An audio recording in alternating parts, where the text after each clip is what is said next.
What's going on, Bears fans? Welcome back to another episode of the Bears Media Company. I am your host, Brent C., and we're back with your midweek video. So, check this out. Got a few updates for us. Now, check it out. What are we going to do now that Justin Fields is injured? We got QB2 Tyson Bagent, the undrafted rookie out of mighty Shepherd. So we are going to get to see him this week against the Las Vegas Raiders.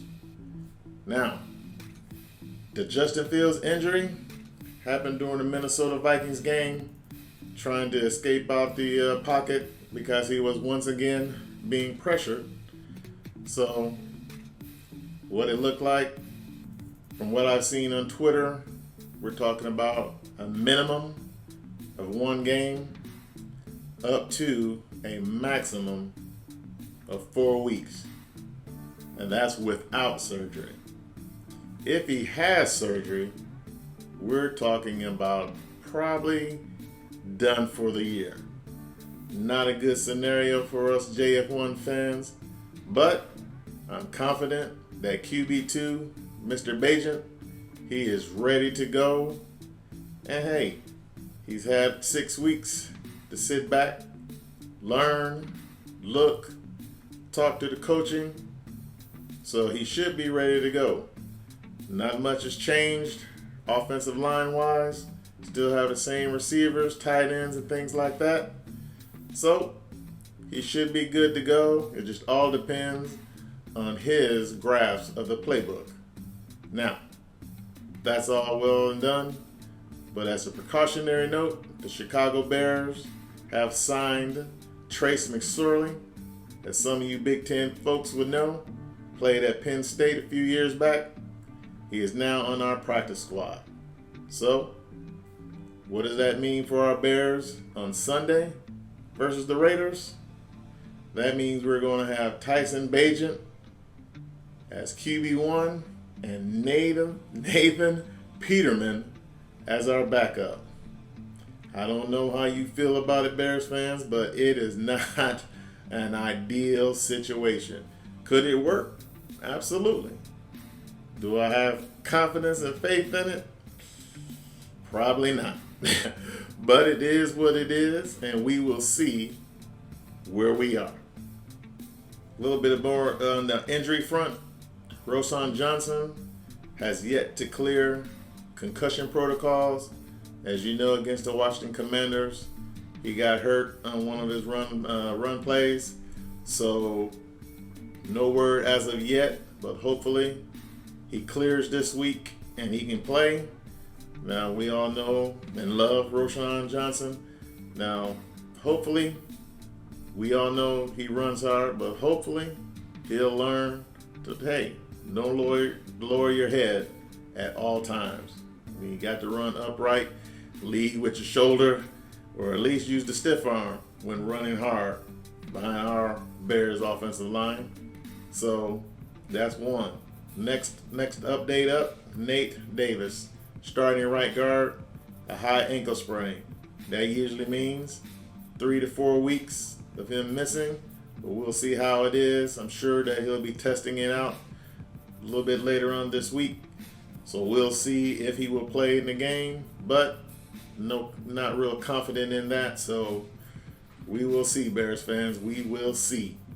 On the other hand, Larry Borom, who is right now our starting left tackle, after going back through and watching a little bit more tape, I have to say he had a very bad game. Now, some would say the first play of the game, that was Justin Fields' fault for not seeing the defensive end of Minnesota that ran free straight at Justin and sacked him first play of the game.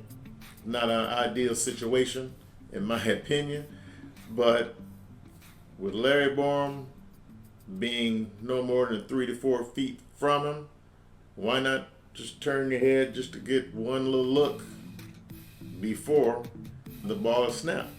Now, of course, yeah, Justin could have looked right over there, but with Cody Whitehair snapping the ball to him, he really didn't know. I'm sure he was thinking, how is the ball going to come out from the snap? Now, Cody, eventually in that game, he got benched or just replaced, as head coach Eberflus said, because Lucas Patrick and Tyson Bagent had more time and practice together. So he was just looking for a little bit of continuity there. But for those of us who watched the game, we all know Cody Whitehair was pretty bad in that game. His snapping, I mean, even after, taking a year off from being center, he should be doing better than that by now. I mean, I believe this is his second straight game of being the center. So, hey, Cody Whitehair didn't have a good game, but hopefully we'll keep Lucas Patrick in, and Cody will be a backup to left guard. But we'll have to see, Bears fans. But hey, on that note, let me know down in the comments, who do you think should be the starting center for our Chicago Bears as we meet up with the Las Vegas Raiders this coming Sunday? And remember, our rookie quarter, he's going to need all the veteran help he can get. So we'll see what's going to happen along the offensive line front.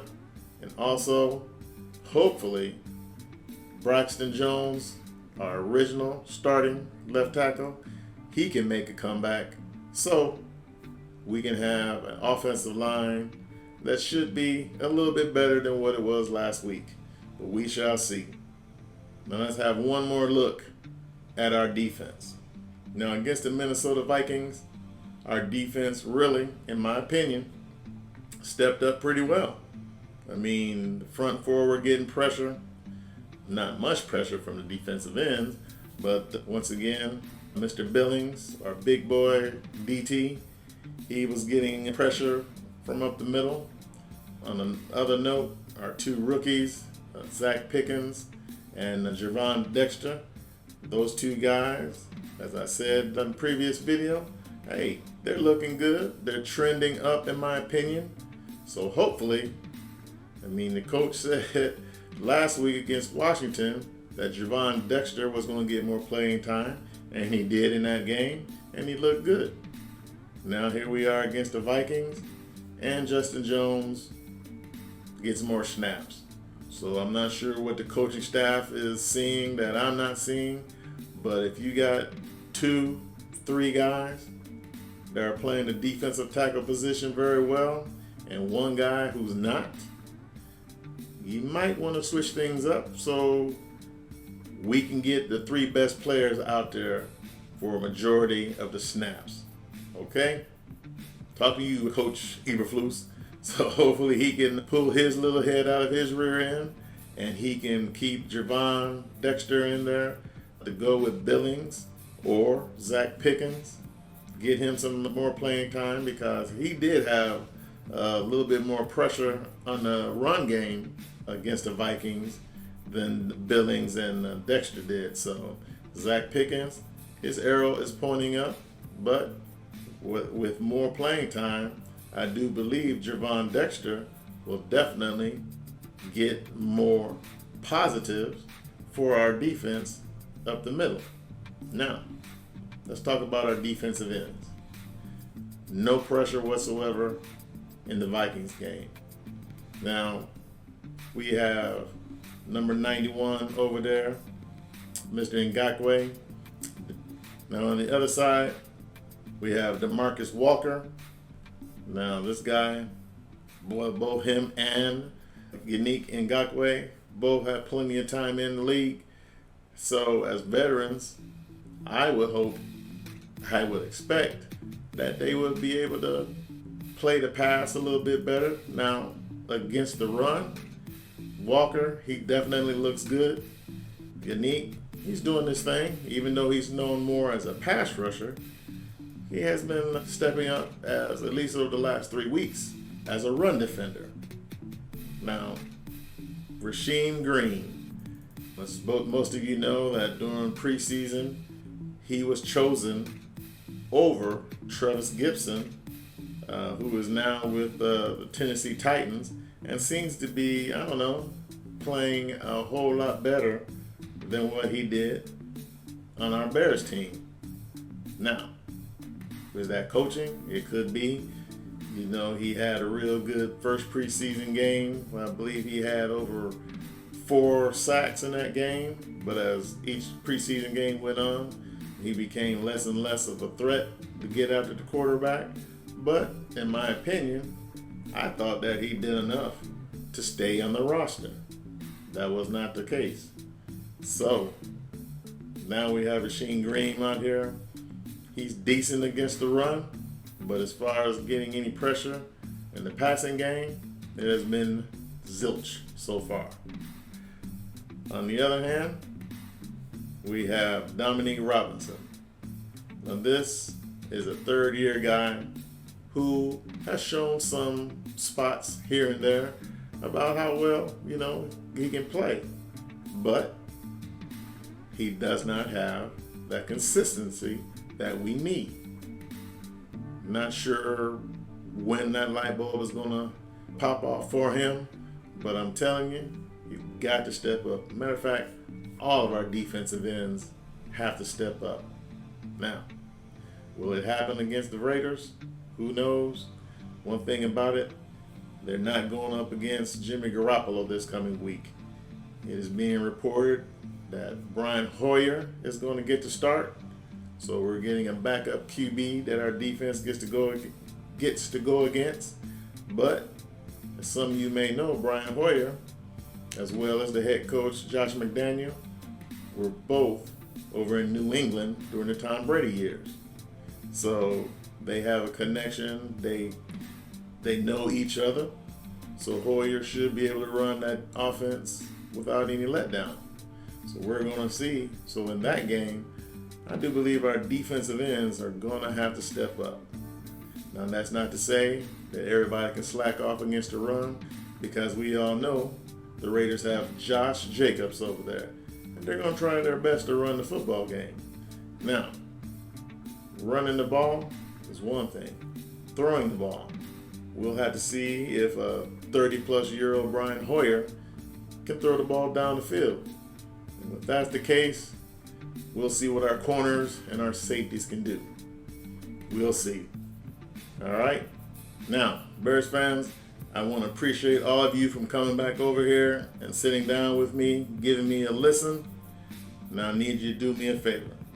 Go ahead and hit that subscribe button, because we're doing very well. We're up to 79 subscribers. Hey, in 2 months, we're looking pretty good. And don't forget, leave a comment. Let's have a conversation, you and me, because I think you have something to say, and I think I can respond to it very well. So let's see what we can do.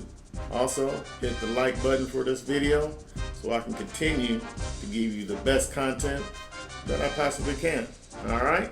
So with that, and as always, we here at Bears Media Company, we leave you with peace.